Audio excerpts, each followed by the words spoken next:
Bethlehem Tabernacle TV.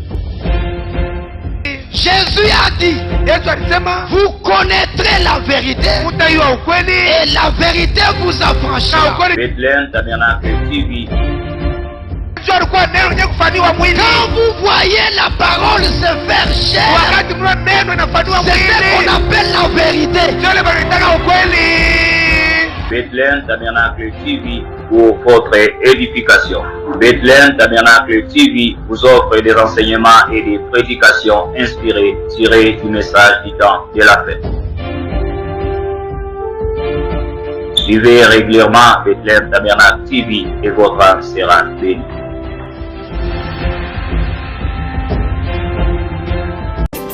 La trace du serpent sur le rocher, la trace du navire sur la mer, puis la trace de l'homme sur la jeune femme, avait dit Salomon. Le ministère de la pierre de fête a repéré la trace du serpent sur le rocher. Oh. Le ministère de l'œil dans la pierre a pu voir la trace du serpent sur le rocher. Mais c'est quoi la trace du serpent sur le rocher? C'est la marque de la bête.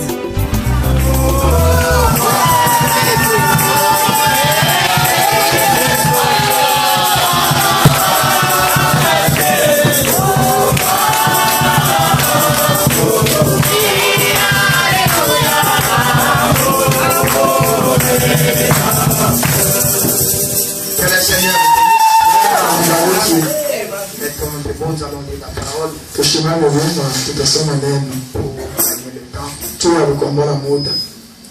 Prenons 1 Roi chapitre 22. Tuombe Wafalme wa kwanza kifungu yake ya 12. 1 Roi 22. Wafalme wa kwanza kifungu yake ya 12. Nous commencerons à partir du verset 19. Tutaanza mwa yake ya 19 jusqu'au verset 28. Et puis nous prendrons Jean chapitre 8. Verset 42 à 45. Est-ce que vous avez déjà un roi? Chapitre 22 verset 19. Et Michel dit, écoute donc la parole de l'Éternel. J'ai vu l'Éternel sur son trône.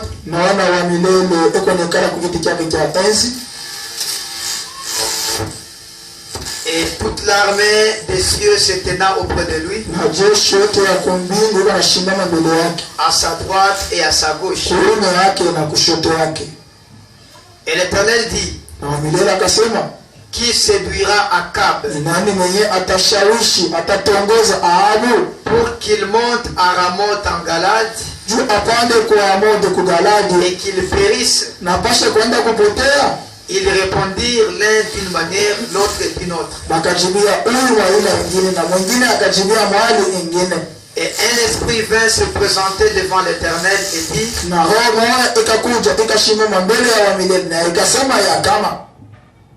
moi je le séduirai. L'Éternel lui dit comment? Je sortirai, répondit-il, et je serai un esprit de mensonge dans la bouche de tous ces prophètes. L'Éternel dit, tu les séduiras et tu en viendras à bout. Alors sors et fais ainsi. Et maintenant, voici l'Éternel a mis un esprit de mensonge dans la bouche de tous les prophètes qui sont là. C'est Michel qui parle. Et l'Éternel a prononcé du mal contre toi. Alors Sédécias fut de Kéna, Kenana s'étant approché, frappa Michel sur la joue et dit, car où l'Esprit de l'Éternel est-il sorti de moi pour te parler?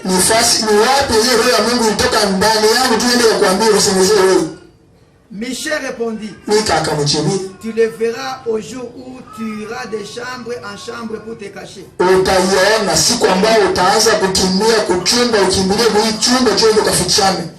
Le roi d'Israël dit, prends Michel et mène-le vers Amon, chef de la ville, et vers Joas, fils du roi. Tu diras, ainsi parle le roi, mettez cet homme en prison, nourrissez-le du pain et de l'eau d'affliction, jusqu'à ce que je revienne en paix. Et Michel dit, si tu reviens en paix, l'Éternel n'a point parlé par moi. Il dit encore, vous tous peuple, attendez.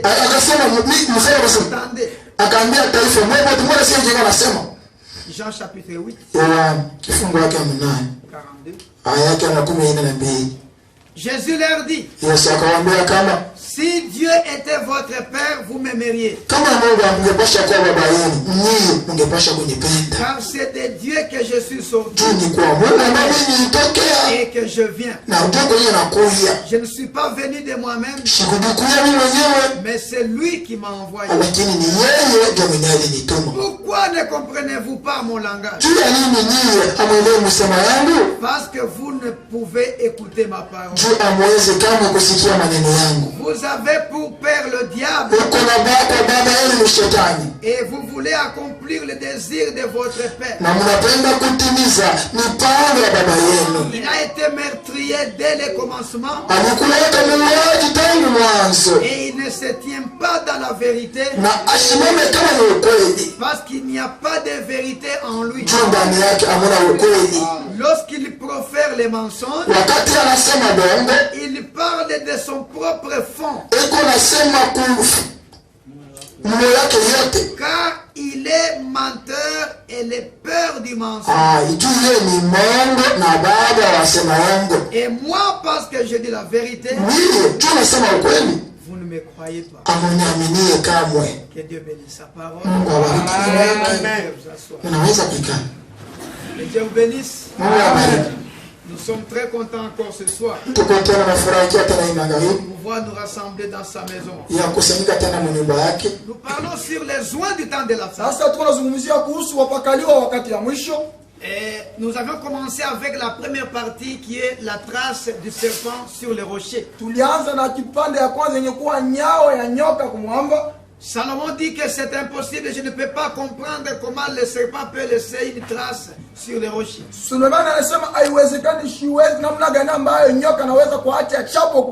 Personne ne peut voir avec l'œil humain.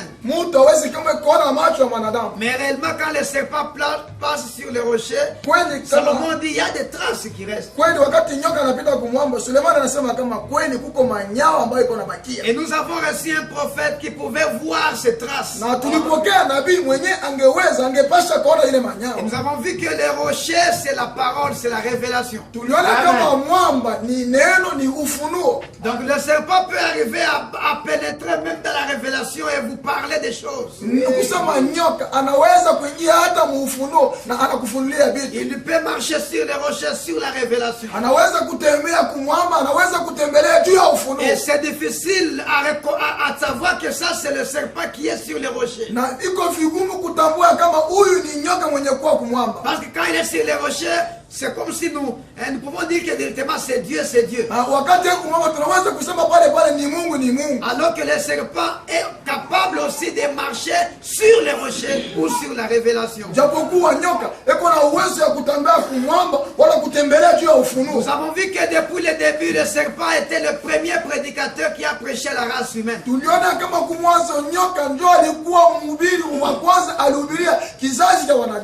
Le serpent est venu et a prêché à la femme. Et quand il prêchait, ce n'est pas que le serpent montait à 100%. 99,9% c'était la vérité. Quand il a dit, vous ne mourrez pas, mais si vous mangez, vos yeux vont s'ouvrir. Et vous serez comme lui. Et vous serez comme lui. Et votre connaissance va augmenter. Donc vous comprendrez comme lui. Et réellement, quand Ève a mangé le fruit, le voile qui était sous ses yeux était sorti. Et il a commencé à voir clair. Quand vous avez des jeunes filles dans vos maisons, des fillettes, quand elles ne connaissent pas encore des hommes, vous allez voir que elles ont une certaine façon de concevoir des choses, de comprendre des choses. Mais une fois qu'elle connaît des hommes, en la regardant dans les yeux, une fois qu'elle est claire, elle commence à voir clair. Même son langage change. Même la façon dont elle répondait, ça me voyait qu'il y aura un changement. C'est-à-dire, elle a mangé le fruit. Ça ouvre l'intelligence. Est-ce que vous êtes avec moi? Et le serpent a commencé sa prédication. Il a dit, les jours où vous en mangerez, il dit, est-ce que Dieu vous a dit que vous allez mourir? Il dit non. Il a dit, on va manger tous les fruits. Mais celui-ci, si nous mangeons, ce même jour, nous allons mourir. J'étais avec un pasteur dénominationnel un jour. Dénominationnel. Il m'a dit que tu sais que Dieu avait menti dans Genèse. Dieu avait dit, le jour où vous mangerez, ce même jour vous allez mourir. Mais Ève et Adam ont mangé le fruit. Ils ont vécu beaucoup d'années. Ils ont eu même des enfants. Et pourtant Dieu avait dit ce même jour, vous allez manger, ce même jour, vous allez mourir. Je lui avais dit, c'est parce que tu ne connais pas Dieu. Adam et Ève étaient morts le même jour qu'ils avaient mangé. Un jour devant Dieu c'est 1000 ans. Adam n'a pas fait 1000 ans. Devant Dieu il n'a pas fait un jour. Il est mort le même jour. Que Dieu bénisse. Dieu ne peut pas mentir. Un jour devant Dieu c'est 1000 ans. Et Adam n'a pas fait 1000 ans. Il est mort le même jour. Et nous avons commencé à voir maintenant les traces du serpent. La nature du serpent. Le comportement du serpent. Lui qui est le père de Caïn. Caïn n'était pas le fils d'Adam. Même si vous lisez dans la Bible, vous ne trouverez nulle part où Caïn est fils d'Adam. Caïn était le fils du serpent. Parce que le serpent ancien n'était pas un animal, un reptile, c'était quelqu'un. Il marchait à deux pieds. Et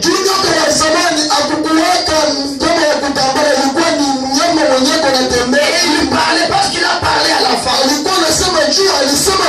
Il n'était pas comme la vache, parce que la vache ne parlait pas. Mais lui il parlait. Ils sont comme avec la femme. Il a convaincu même la femme. Et la femme a cru à la doctrine du serpent. Est-ce que vous êtes avec moi? Et c'était le matin. Le serpent a couché avec Ève le matin.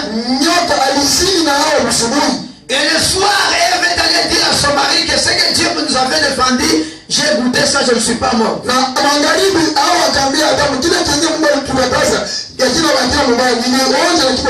Je ne suis pas mort.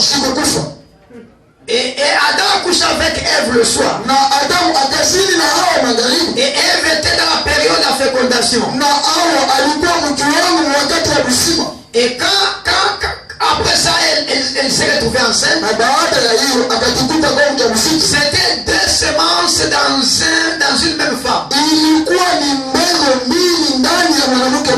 semences dans une même église.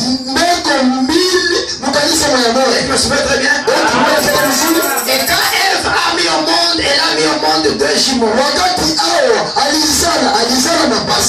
Le premier qui était sorti, c'était Caïn. Et Ève a dit, j'ai formé un homme avec l'aide de l'Éternel. Dieu avait formé l'homme à son image. Ève aussi a dit, moi aussi j'ai formé un homme. Et il a donné le nom de Caïn. La Bible dit, et elle mit encore au monde. La Bible ne dit pas qu'elle a conçu pour la deuxième fois. Une même grossesse. Et on a eu 2 garçons qui sont sortis. Est-ce que vous êtes avec moi? La Bible dit Adam connut sa femme. Et elle conçut, enfanta Caïn et enfanta Abel. Adam connut encore sa femme. Elle conçut, elle enfanta Seth. Adam a connu sa femme 2 fois et on a eu 3 enfants.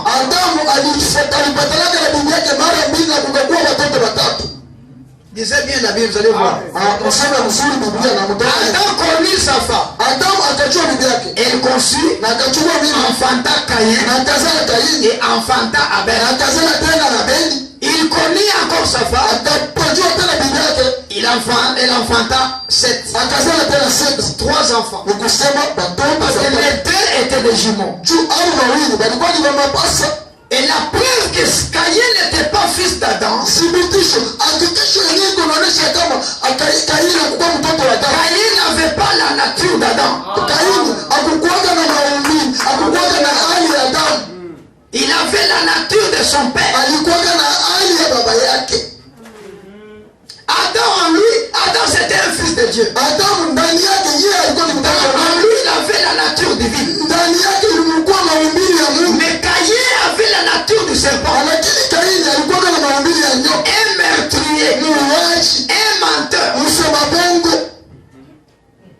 Et nous avons dit comment, vous voyez comment Caïn a tué Abel. Il a eu cette nature.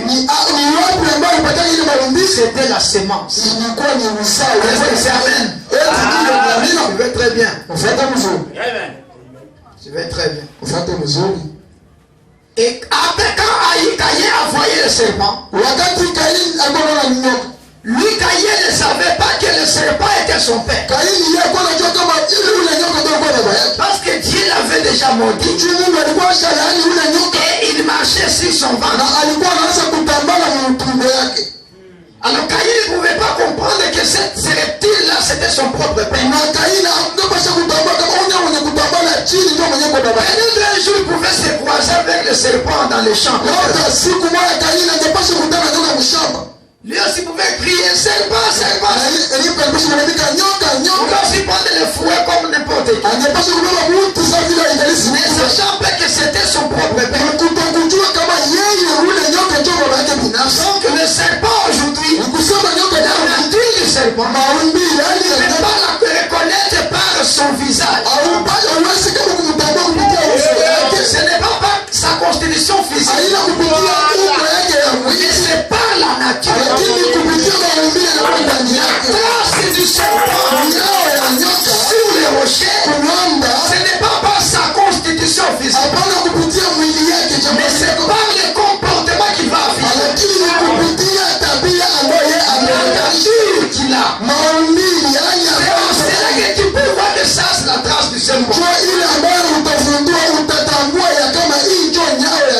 Quelqu'un peut dire amen. Je vous demande simplement une chose. Ne vous fâchez pas. Je ne parle pas contre. Je ne suis pas contre les hommes de Dieu. Je ne manque pas d'égard envers les hommes de Dieu. Mais je vais vous dire simplement la vérité. Que vous puissiez un peu voir avec William Branham où nous en sommes aujourd'hui. Je vous ai dit que la semence du serpent, la trace du serpent n'est pas sur le sable. Parce que sur le sable, n'importe qui peut voir. Tout le monde peut dire que le serpent est passé par ici. Sur le sable, c'est visible. Mais mon problème, c'est le serpent sur les rochers. Et les rochers, c'est la révélation. Les rochers, c'est le message du temps de la fin. Là où nous voulons maintenant observer le serpent. Laissez-moi vous dire que le serpent est sur les rochers. Le diable est dans nos églises du message aujourd'hui. Le diable se fait adorer dans nos assemblées aujourd'hui. La semence du serpent est dans nos églises aujourd'hui. Les gens vont à l'église le matin pour adorer Dieu. Mais pendant que les gens se retrouvent devant Satan et l'adorent. Ne pensez pas que le diable a des cornes et une longue queue. Le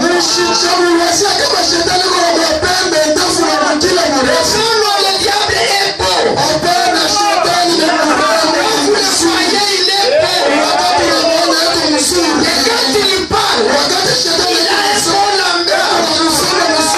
Parce que la Bible est dit, en Matthieu 24, que les deux esprits, l'esprit de Caïn et l'esprit de Christ, seront semblables. Seront semblables. À tel point que l'esprit de Caïn pourrait même séduire les voitures. Si c'était possible. Et je vous ai dit que les démons catholiques ne peuvent jamais vous séduire. Les démons musulmans ne peuvent jamais séduire. Les démons témoins de Jéhovah ne peuvent jamais séduire. Mais les démons qui pouvaient séduire les élus, c'est les démons qui est à côté des élus. Les démons qui marchent avec les élus. Les démons qui pêchent les élus. Les démons qui peuvent dire amen avec les élus. Les démons qui peuvent lire Branham avec les élus. Voilà, ces démons qui pourraient séduire les élus.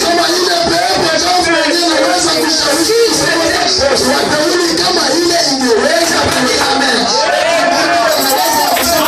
Je vous ai dit qu'il y a des infiltrés dans le message. Le diable s'est infiltré dans nos églises. Moi, je ne dis pas des choses pour plaire. Quand je dis quelque chose pour la chair, je sais de quoi je parle. Bien que je ne peux pas commencer à citer les noms de la chair. Mais je sais de quoi je parle. Dans cette même église Bethléem Talon, je ne peux pas aller loin. Dans mon église, nous avons un frère, un membre de cette église. qui avant de venir, avant de croire le message, il était dans une dénomination. Comme les enfers ne marchaient pas, il est allé voir un pasteur du message dans cette ville de Calais, que je connais très bien. Nous parlons très bien. Le frère Célestin le connaît très bien. Cet homme-là, ce païen-là, est allé voir le pasteur du message dans cette ville. Il a demandé, pasteur, j'ai besoin d'avoir l'argent. Il a dit, ok, moi je vais te donner l'argent, je vais t'aider. Il a dit, quand ta femme, apporte-moi les semences dans la bouteille comme ça. Apporte-moi l'eau de la source. Si tu ne trouves pas, va là où la rivière Lukuga et Tanganyika c'est quoi? Tu poules de l'eau là-bas.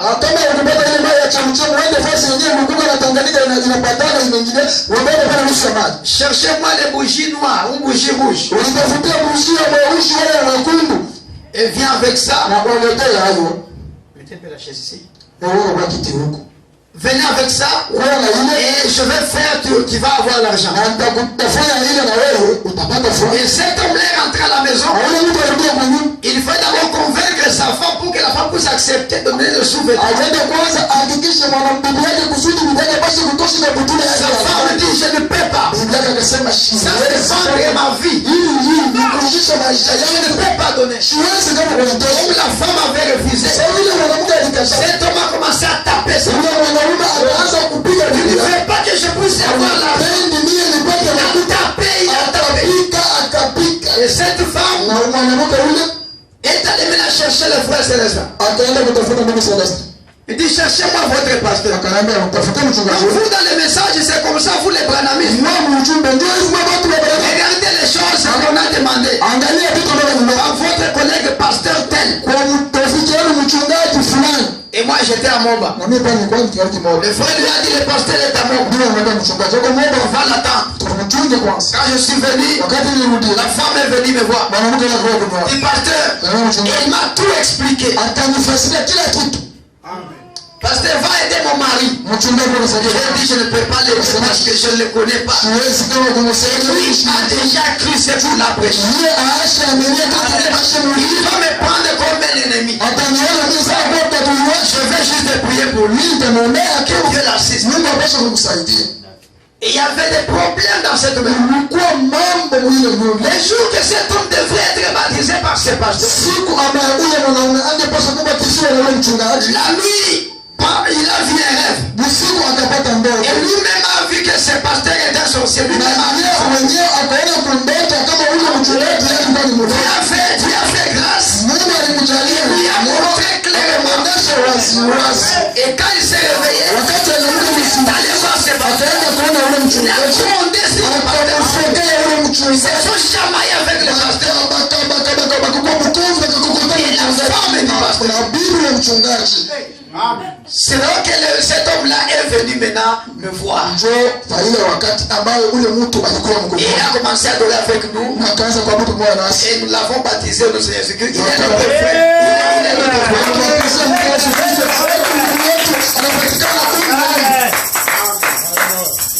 Et ce pasteur est toujours dans cette vie.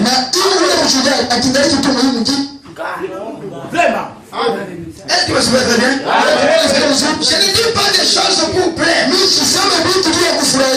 avons des preuves. Le serpent est sur le rocher. Et ce pasteur-là, quand il prêche, quand il parle, vous sentez réellement que celui-ci connaît la parole.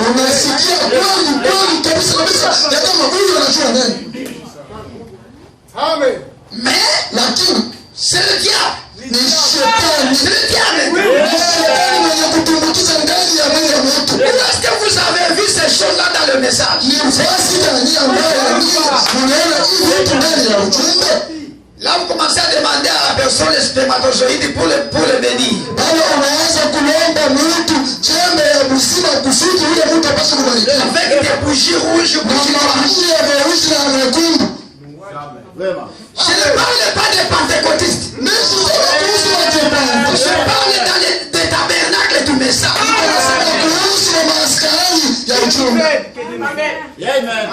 Mon épouse vient d'arriver aujourd'hui. Elle était à mon... Elle m'a parlé. J'ai ma tante là-bas qui est toujours maladive. Maintenant, mon épouse m'a dit que ma tante s'est croisée avec un pasteur du message qui est venu de quelque part. Il prie pour les malades. Et ma tante est allée là. Et cet homme a prié pour elle. Ma tante a dit il a des bougies, des parfums. Mais avec la photo de Frère Branham.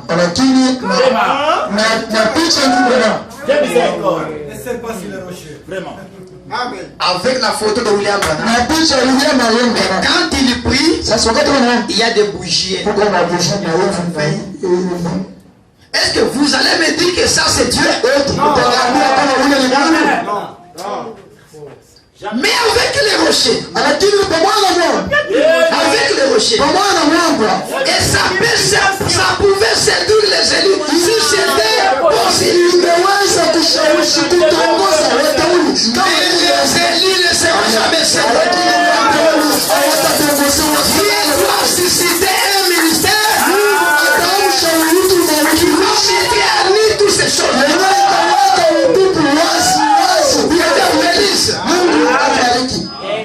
Ici même à Kalemi, il y a des bougies qu'on allume, il y a des parfums, il y a des poudres dans les églises.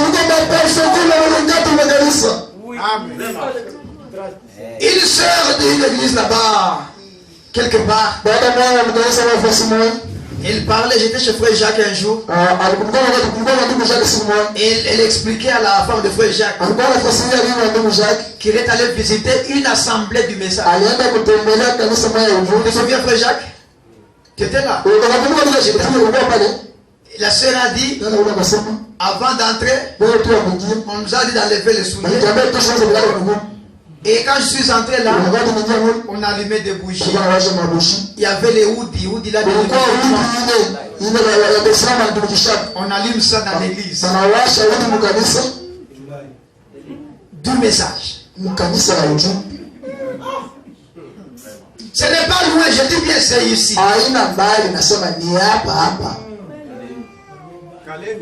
Le pasteur Barouki m'a dit, il a visité une autre assemblée. Il est allé sans avertir le pasteur.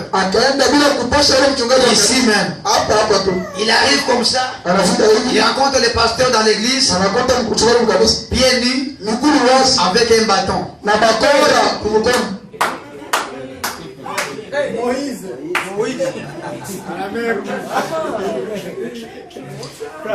Les tabernacles du message. Je ne dis pas que toutes les églises sont fausses. Ne me comprenez pas. Mais il y a des choses qui se passent dans des églises. C'est pourquoi avant de choisir une église, priez beaucoup. Priez beaucoup que Dieu puisse vous conduire. Tu peux tomber entre les mains de Lucifer. Surveillez bien. Tu entres dans la maison du pasteur. Vérifiez aussi les photos qui sont au mur.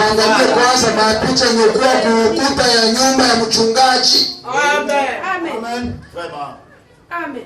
Vérifiez bien les images. Beaucoup de prédicateurs dans ce message sont devenus des francs-maçons. Pas seulement les pasteurs, des prédicateurs. Tout ça, ils cherchaient la popularité. Vous cherchez l'argent. Les autres n'ont pas un ministère qui attire pour convaincre les gens. Alors ils doivent chercher le diable pour les inspirer.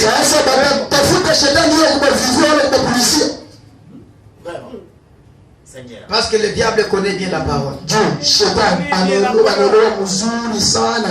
Soyez très prudents, les enfants de Dieu. Le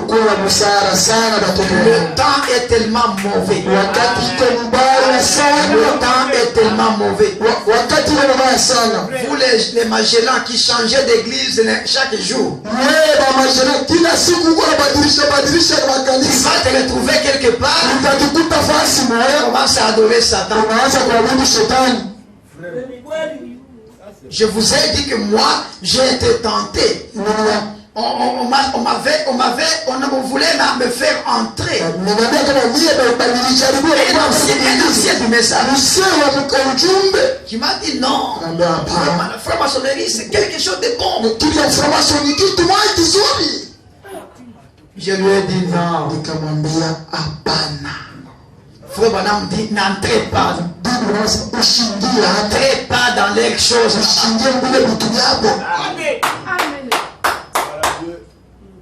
Est-ce que quelqu'un peut dire amen? Alors voilà comment le serpent se promène. Je n'ai pas dit que tous ceux qui ont des drapeaux d'Israël dans leurs églises adorent Satan.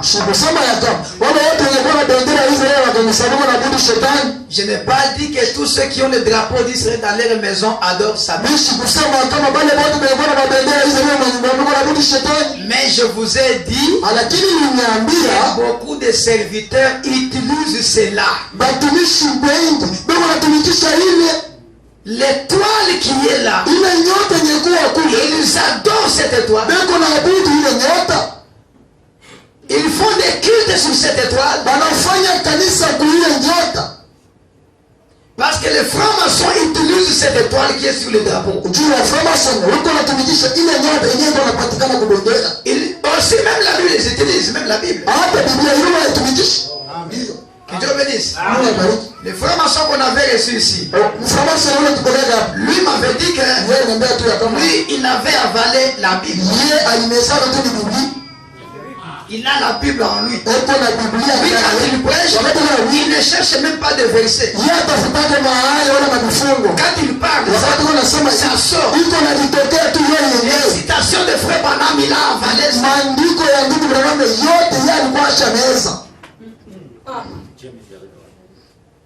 Comment les découvrir? Il faut voir les traces.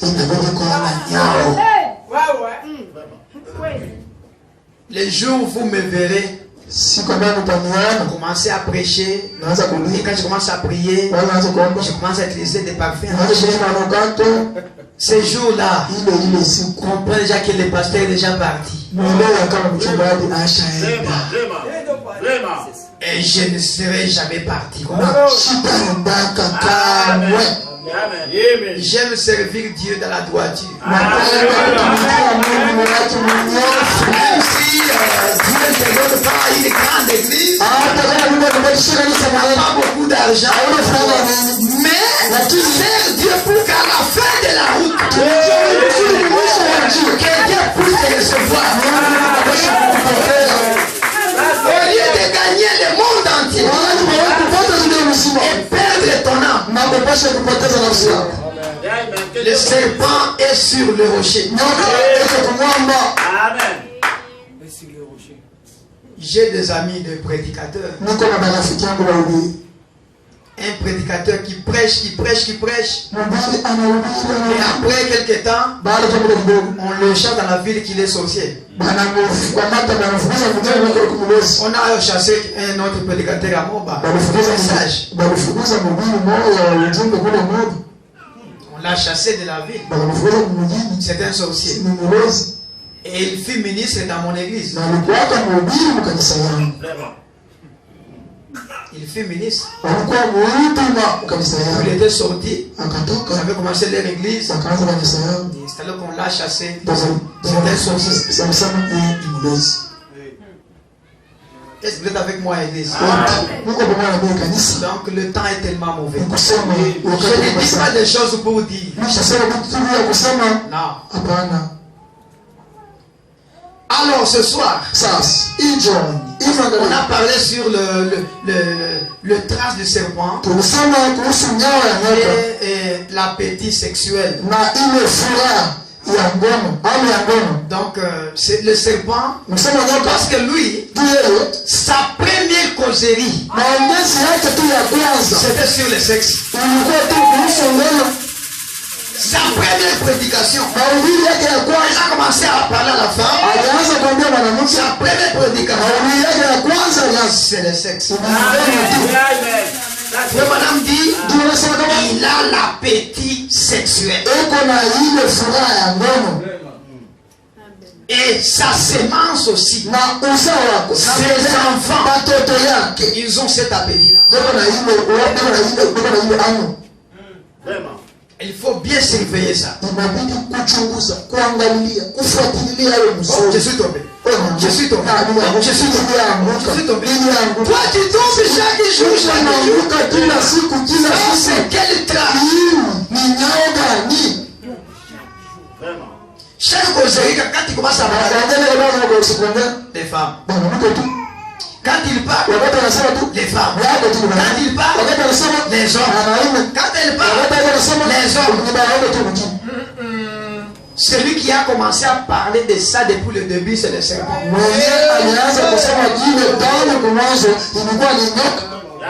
C'est une semence du serpent. Alors ce soir, pendant 40 minutes, que Dieu m'aide, je vais prendre maintenant la deuxième trace, qui est le mensonge.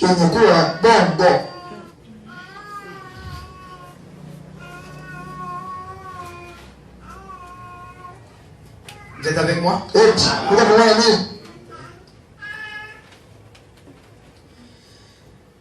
Jésus dit que le diable est le père du mensonge. Il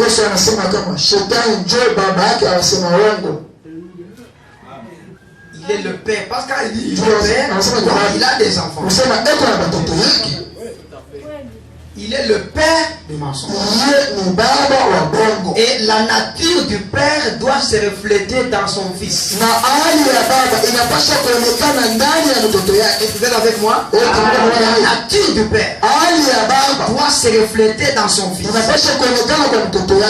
136, question-réponse sur les sceaux.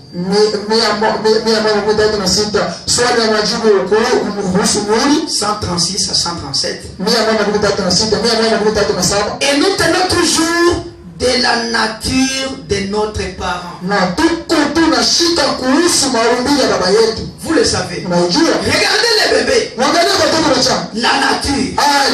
Eh bien, alors Adam était un fils de Dieu. Ève était une fille de Dieu. Et ils ont été les tout premiers dans la création de Dieu.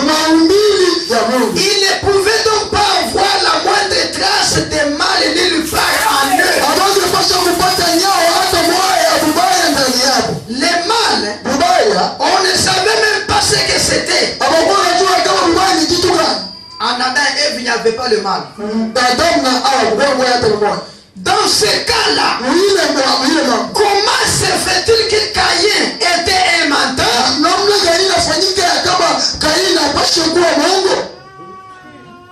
Alors que son père et sa mère venaient de Dieu. Comment se fait-il que Caïn est devenu menteur? Un meurtrier et tout le reste. D'où est-ce que c'est venu? Posez-vous donc la question. C'était la semence du serpent. Alléluia. Le mensonge qu'avait Caïn, cette nature était la semence du serpent. Est-ce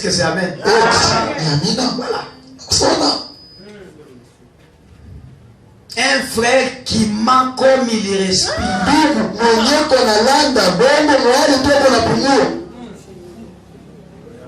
À chaque respiration, c'est la semence. Ce n'est pas moi qui dis ça. C'est la semence du serpent. C'était la semence du serpent, voyez? N'est-ce pas que la Bible le dit? Observez sa semence tout le long. Donc ça ne se termine pas avec Caïn. Regardez sa semence.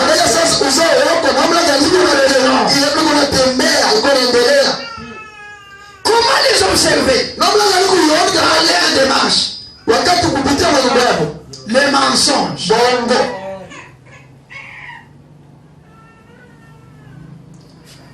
Ah, que Dieu nous aide.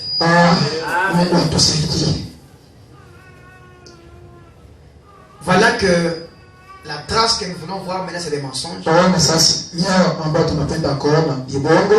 Qui est la trace du serpent. Les mensonges peuvent être même dans la prédication.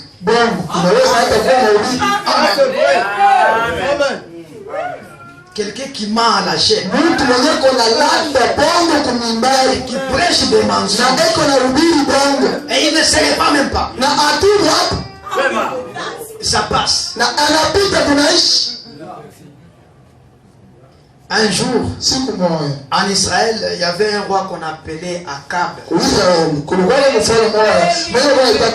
Et sa femme s'appelait Jézabel.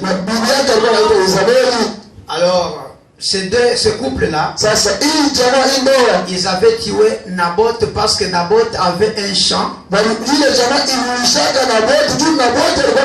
ne voulait pas céder à Akab. On l'avait tué. Et le prophète Élie avait dit: comme vous avez tué les sangs innocents, toi, Akab, tu vas mourir.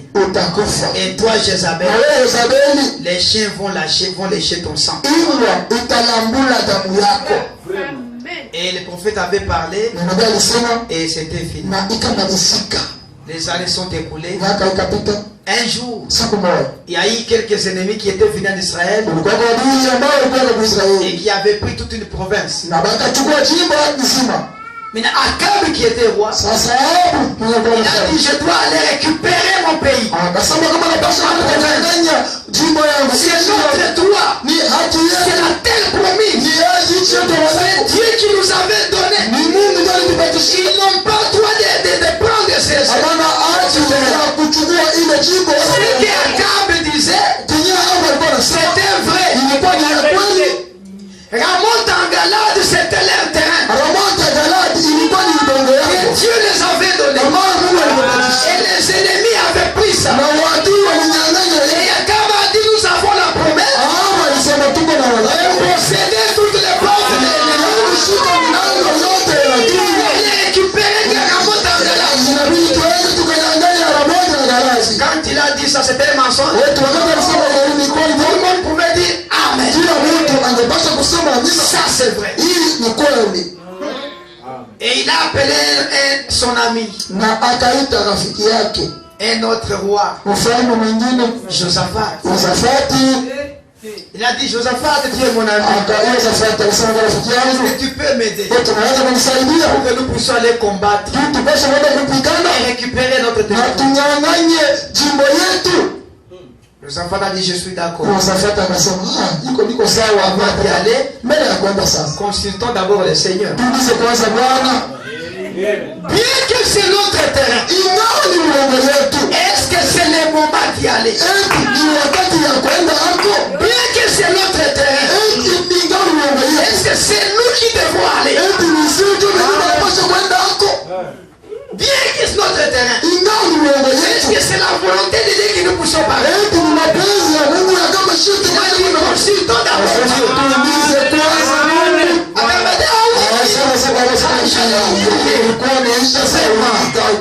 J'ai au moins J'ai des prophètes ici. Je les nourris très bien. Je les paye très bien. Je peux les appeler. On appelle des prophètes. On leur a demandé, est-ce que pouvons-nous aller combattre et récupérer notre terre? Les prophètes ont dit, ainsi dit le Seigneur, monte, tu vas réussir, tu vas récupérer, tu vas récupérer. Le roi d'Esnami, tu vois? J'avais la révélation. C'est la volonté de Dieu. Mais Josaphat, un enfant de Dieu ne sera jamais servi. Même si vous prophétisez comme aujourd'hui, nous avons beaucoup de prophètes qui prophétisent. Dans chaque église de prophétie. C'était beaucoup de prophètes. Mais dans son cœur, il a senti des doutes. Il a dit roi. Ok, ça va, j'ai écouté. Est-ce qu'il n'y a pas un autre prophète à part ceci? Cherche encore quoi? Des prophètes. Oui, oui, est-ce qu'il n'y a pas encore un autre? J'ai écouté tel pasteur. Tel pasteur. Tel assemblée. Tous prêchent la même doctrine. Amen. Tous ont un même langage. Est-ce que dans cette ville de Galilee, il n'y a pas un autre? Oui, je peux entendre un autre son. Il a dit non. C'est déjà beaucoup. Est-ce qu'il n'y a pas un autre? Il dit, il y a un petit. Il est quelque part. Ce garçon-là, je l'ai. Pourquoi ne parle pas comme ça? Tu l'es pourquoi? Il prophétise chaque fois le mal sur moi.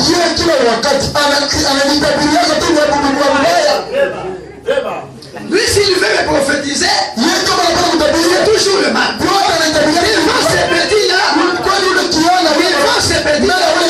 Donc je ne suis rien. Il ne voit même pas que je suis un roi. Est-ce qu'on peut quand même l'appeler? Ok, attends, tu vas voir. Quand il va venir, il sera toujours contre toutes les pasteurs ici. Cette prédication, c'est toujours contre toutes les églises. Il n'est pas d'accord avec les prédicateurs. Appelez-les quand même. Le roi a envoyé des généraux pour aller voir Michel. Michel, le roi t'a dit, c'est une grâce aujourd'hui. Le roi te cherche. C'est quoi encore? Le roi veut aller à la guerre. Alors on a demandé à tous les prophètes, c'est la volonté de Dieu. Tous ont dit, c'est la volonté de Dieu. Toi aussi, quand tu vas aller là, ne sois pas comme Dieu là. Il faut te rallier aux autres. Et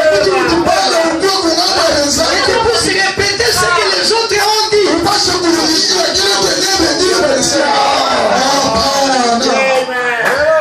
Je ne peux pas prêcher des choses parce que tel pasteur a prêché.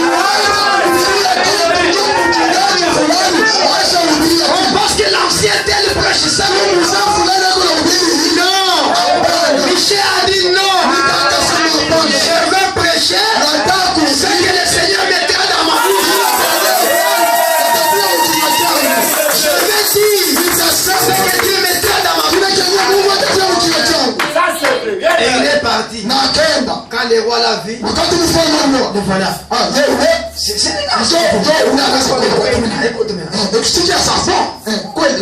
Michel, est-ce que tu peux partir? Oui, roi, tu peux partir. La première phrase. Musema ya kwanza. Tu peux partir. Unaweza kwenda. J'ai vu Israël. Naona Israeli dispersé comme les brebis sans berger. Unasambalana sa vile kondoo yeye ya mchungaji. Unaona Qu'est-ce que je t'ai dit? nikwambia ni ça. Ndio hivi. Alors que tout le monde a déjà regardé. Sasa unaangalia. Bon, vous doutez? Unasema unashakia. Ok. Laissez-moi vous raconter la vision que je viens de voir. Mniache sasa mimi hadithi. Ono ambayo natoka mkoani. Je vois Dieu sur son trône avec des anges à côté. Et Dieu demande aux anges, qui enverrai-je pour séduire Akab? Parce qu'il doit mourir comme le prophète Élie l'avait dit. Il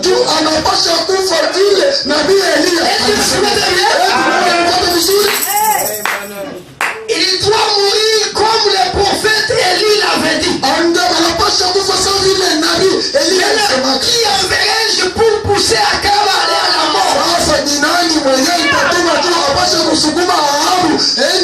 Alléluia.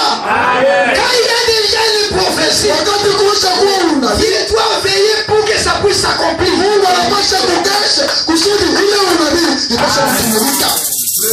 La Bible dit, les anges qui étaient là, celui-ci a dit ceci. En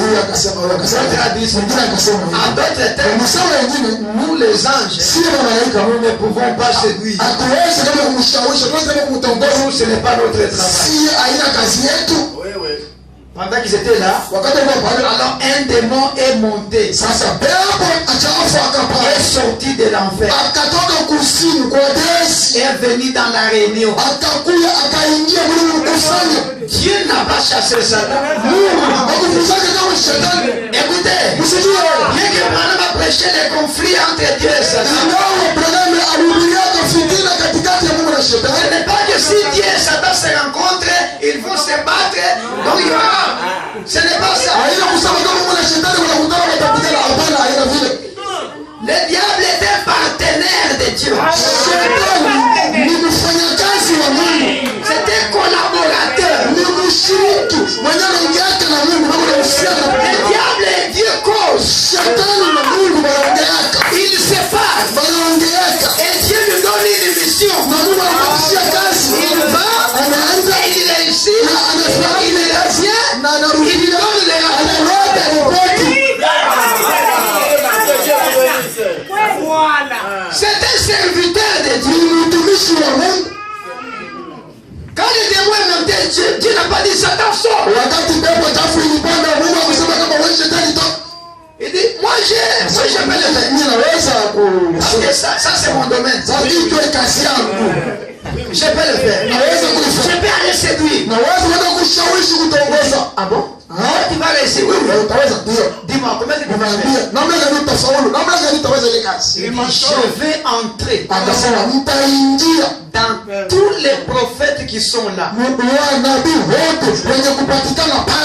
pour qu'ils prophétisent le mensonge. Et lui va croire ces mensonges. Alors il va aller à la guerre et il va mourir. Dieu lui dit, ok, va faire cela.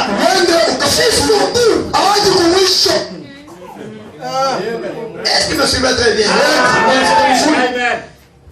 Et c'est ce démon-là qui était entré dans les prophètes. Branham dit les prédicateurs. Le démon est entré dans les prédicateurs. Et on commençait à mentir. Ce ne suis pas. C'est le démon qui a parlé. Il parle. Ça fait 3 témoins.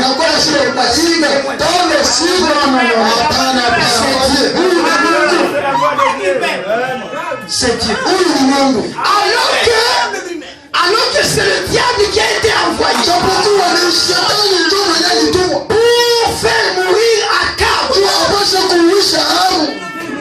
Qu'est-ce que je veux dire? Il y a les hommes qui doivent aller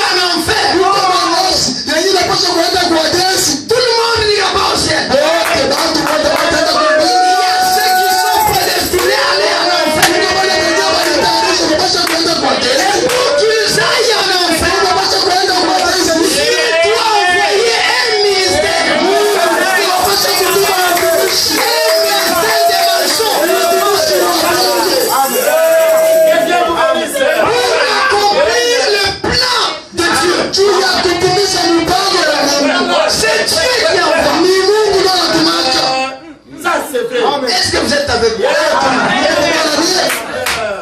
C'est Dieu qui envoie. Élie avait déjà dit Akab va mourir.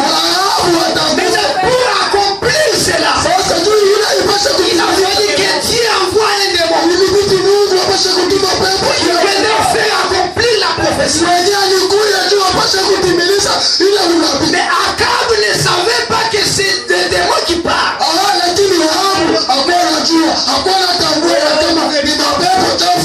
démon des mensonges pour amener Akab à la mort. Un démon des mensonges pour les prédicateurs pour amener les âmes en prison. Je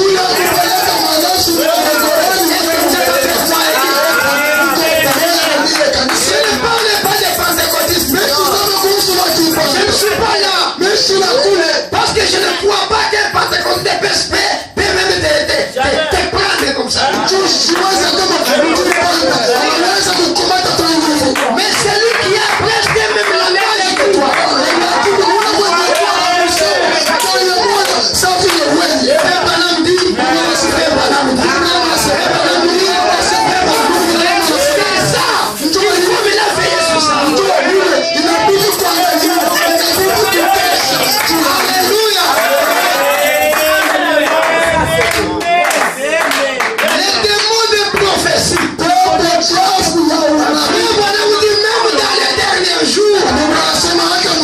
Cela doit s'accomplir.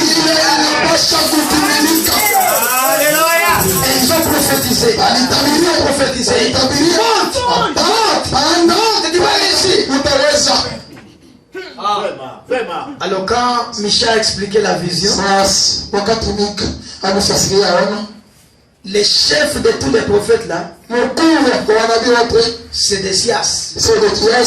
A pris les cornes. Il a secoué. N'écoute pas. Tu as dit, nous allons vaincre. Il a secoué. Il va devant Michel. Il donne un coup à Michel. Toi Michel, tu dis que c'est l'esprit de quand est-ce que l'esprit est sorti de moi?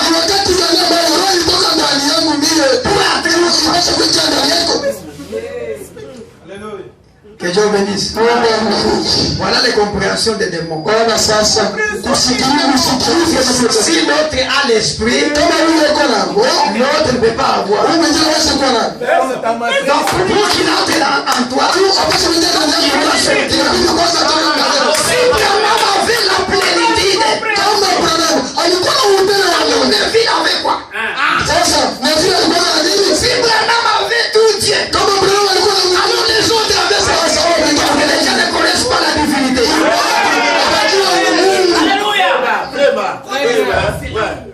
Donc pour eux, il faut d'abord quitter d'Abraham pour qu'il soit dans quelque chose. C'est la doctrine des sciences.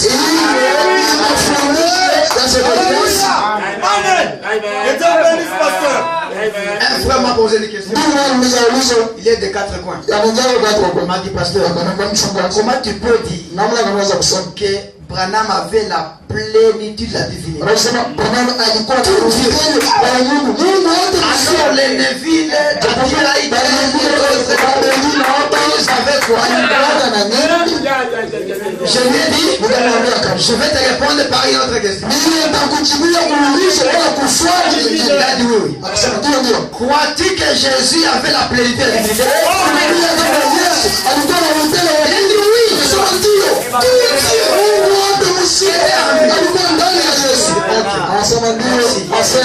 Prenons la Bible. Un jour, Jésus qui a la plénitude, il commence à prier. Il prie, la voix est sortie et a dit, celui-ci est mon fils bien-aimé. Écoutez-le. Alors j'ai dit, qui a parlé alors que tout Dieu était en Jésus?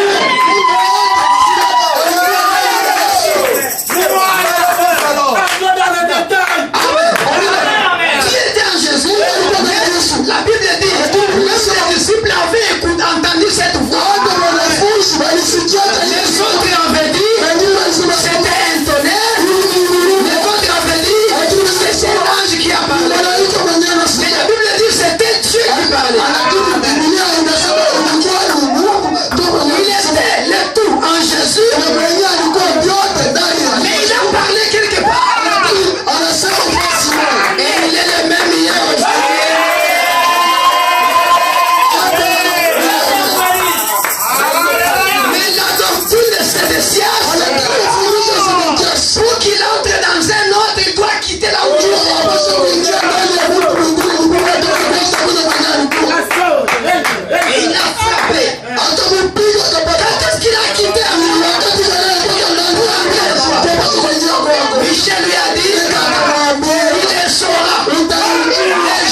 c'est vrai. Pas tous les jours. Le pasteur qu'on avait reçu ici, il a prêché ici. J'ai demandé à un pasteur pour qu'il puisse prêcher chez moi. Il m'a dit qu'il vienne d'abord assister à la réunion. Vous savez, le pasteur est allé, il a assisté, il est dans sa église comme ça, il s'assoit. On l'a présenté que c'était un visiteur, un pasteur. Là même, il s'est mis debout. Il a prophétisé. Il a dit au pasteur qu'il n'est pas dans la volonté parfaite de Dieu.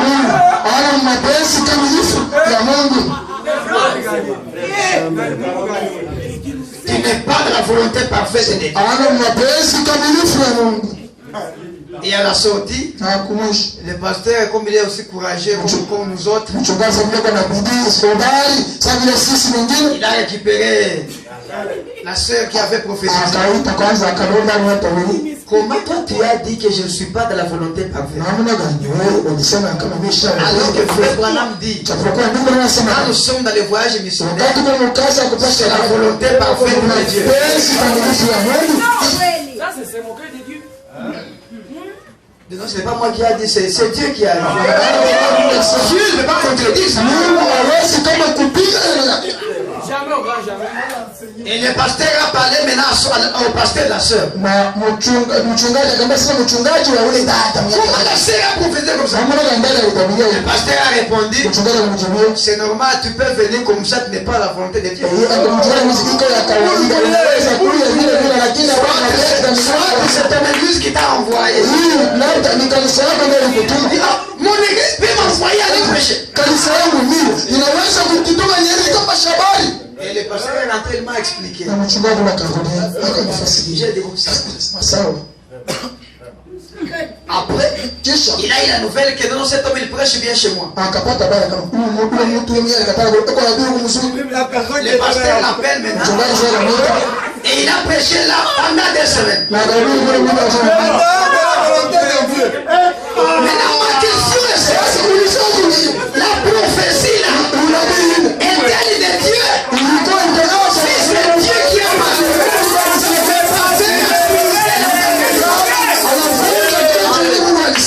j'ai dit au pasteur qui a prêché. Comment toi tu prêches là? Il t'a prêché.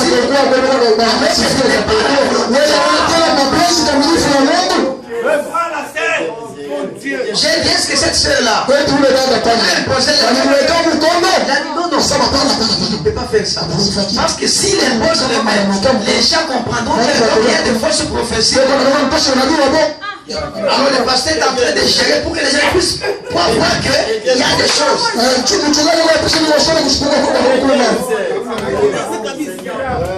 C'est ça les choses qui se font maintenant dans nos assemblées. Nous ne sommes pas contre les prophéties. Nous ne sommes pas contre les dons. Mais nous sommes contre les fabrications des dons.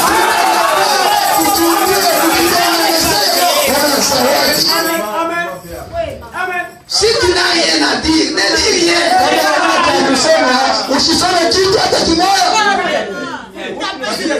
C'est pourquoi dans cette même église, on m'avait aussi prophétisé. On a enregistré ça sur le téléphone. Mais je ne chantais pas. À la sortie, j'ai dit, pasteur, il y a un message pour moi ici. Vraiment, j'aimerais l'écouter. Pasteur, comme ça, attends, c'est bon, on va mettre sur le papier et on va déconnecter. Ça fait 2 ans. Pas de réponse. Ça fait 2 ans. Jusqu'à présent, cette prophétie-là n'est pas venue.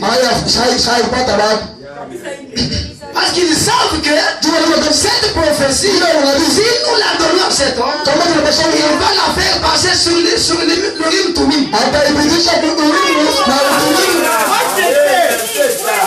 Pour voir s'il y aura des limites. L'esprit des mensonges est entré dans nos églises.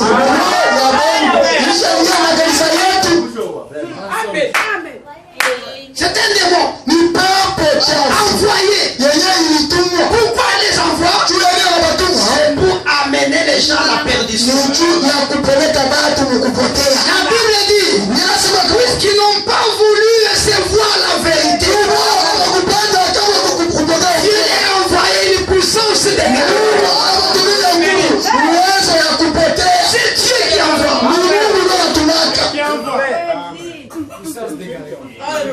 Laissez-moi vous lire quelque chose avant de terminer.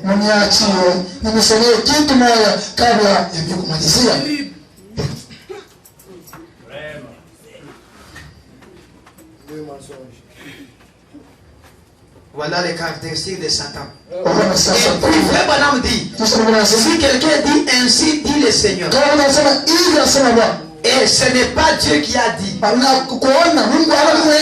Branham dit, cet homme doit aller en enfer.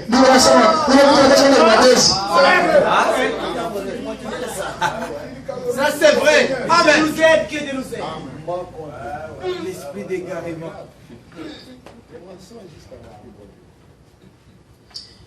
Je parle pourquoi. Chez le 25 janvier 61, je prends juste 38. Dieu veille sur cela. Vous savez, il a dit, qui pourrais-je envoyer là? Et un esprit de mensonge est venu d'en bas. Probablement de l'enfer. Il s'est avancé. Il s'est tenu devant lui et il a dit, je vais descendre et je vais entrer dans ses prédicateurs et les amener tous à prophétiser un mensonge. Amen. Ils entrent dans des prédicateurs. Prophétiser, c'est-à-dire prêcher.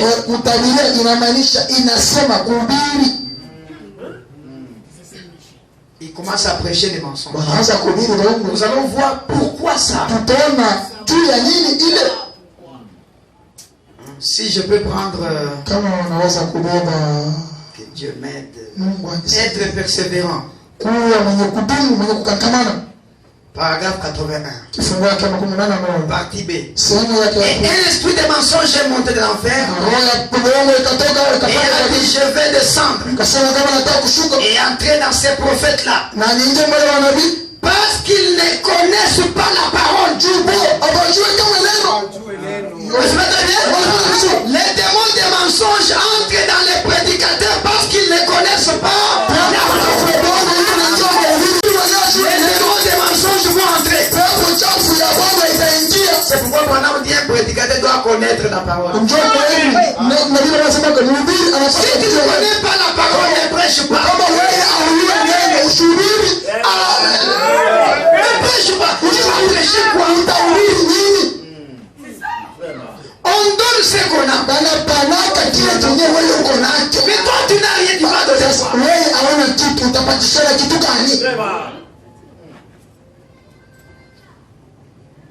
Parce qu'ils ne connaissent pas la parole. De toute façon, je vais donc descendre là et entrer dans ces prophètes-là et les amener à prophétiser un mensonge et l'amener à aller là-bas. Et quand ils ont prophétisé, il a mis Michel en prison. Il a dit mais ces garçons en prison jusqu'à ce que je vais rentrer. Pendant qu'on a mené Michel en prison, Michel a dit, si tu rentres, Dieu n'a pas parlé à travers. Quand quelqu'un a les yeux dit le Seigneur, il n'a pas peur.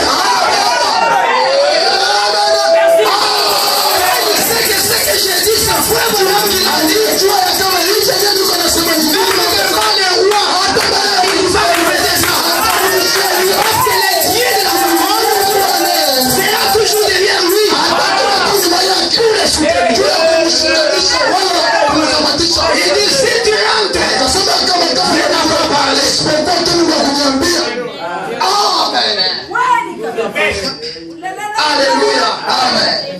Écoutez. Je prends les soins du temps de la fin. 90-91.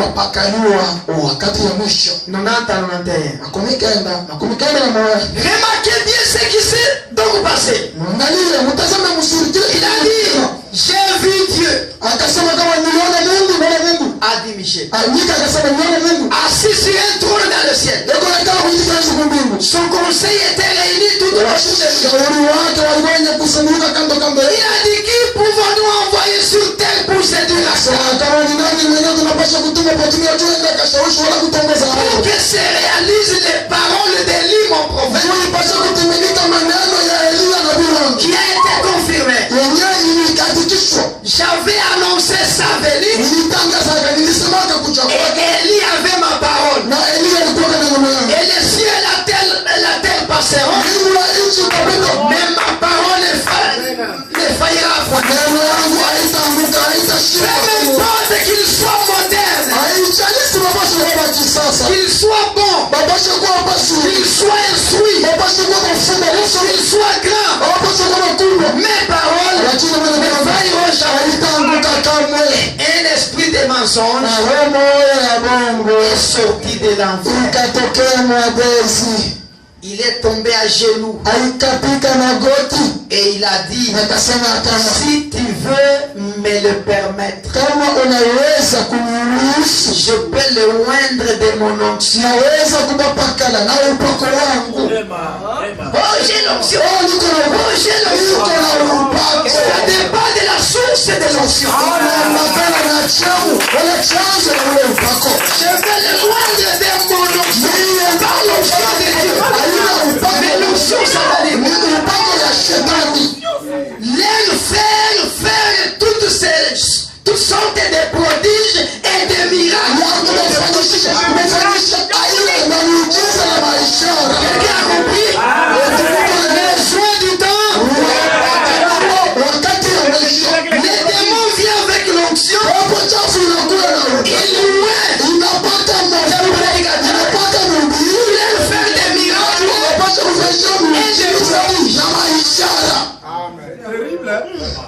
il est pris pour les malades. Ils sont guéris. Il fait ça. Il fait ça. Et quand les gens voient, Dieu est parmi nous. Comme un pasteur disait un jour à Kisa, nous avons prié pour beaucoup de malades. Les infirmes ont marché. Les muets ont parlé. Alors il a dit, si Dieu n'est pas avec moi, pourquoi il guérit les malades?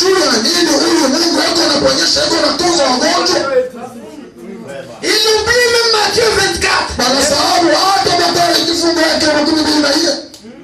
Beaucoup viendront. N'avons-nous pas fait ceci? L'écriture, le diable vient avec l'onction. Il louait pour faire des miracles. Mais c'est le diable. Je vais vous donner la formule comment découvrir. Parce que tu peux recevoir deux prédicateurs. Celui-ci prie pour le malade et l'autre prie pour le malade. Les malades sont guéris. Et l'autre, c'est Satan. L'autre, c'est nous. Comment les découvrir? Frère Branham dit, pour les découvrir, regardez la voix derrière le signe. Après avoir fait ces miracles, maintenant écoutez, qu'est-ce qu'il prêche? La voix du signe. Le signe est populaire.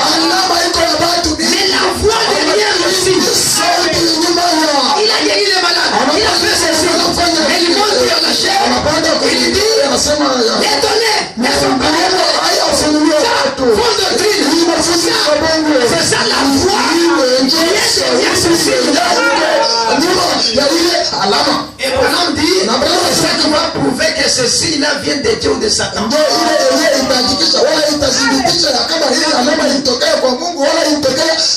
Nous allons y arriver. Merci. Amen. Je peux les joindre de mon onction pour leur faire toutes sortes de prodiges